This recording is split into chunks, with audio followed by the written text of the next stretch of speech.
With the new government in place in Afghanistan, the Taliban Supreme Leader Hibatullah Akhundzada has said that the new government will work towards upholding the Sharia law. In his first message since the Taliban came into power, Akhundzada said in his statement that the new leadership would ensure peace and development and that the Islamic Emirate has no problem with anyone.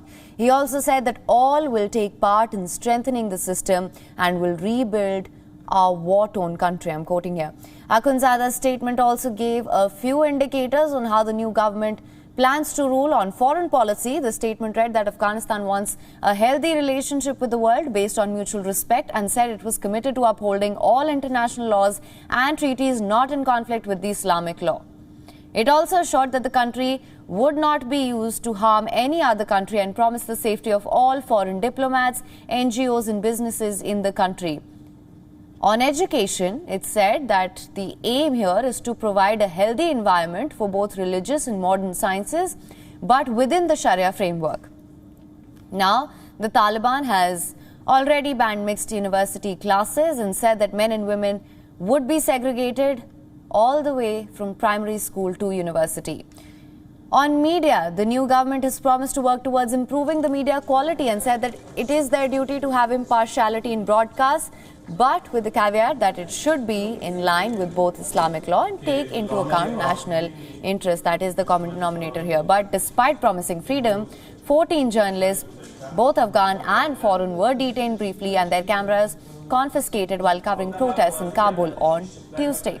But noticeably, there was no mention of any policies towards women's rights in Akhundzada's statement. While the Taliban had promised an inclusive government, none of the government appointees were women.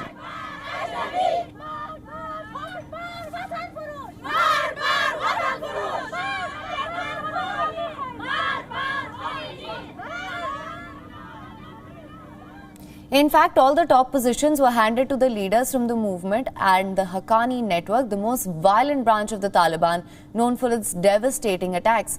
But as the Taliban transitions from a militant force to a governing one, it's facing a growing number of protests against its rule. In Herat, demonstrators marched and waved the Afghan flag. Some even chanted freedom.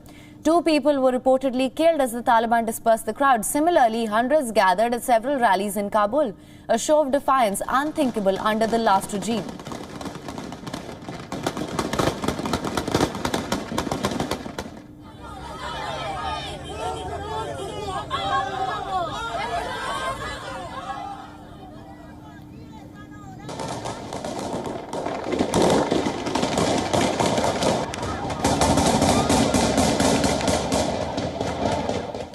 And here too, Taliban guards fired shots to disperse the crowds, though no injuries were reported. But the Taliban have warned the public against taking to the streets, saying that until the laws for protests have been explained, no one should protest. The group, which executed people in stadiums in the 1990s, has previously said that it would not stand for any resistance against its rule.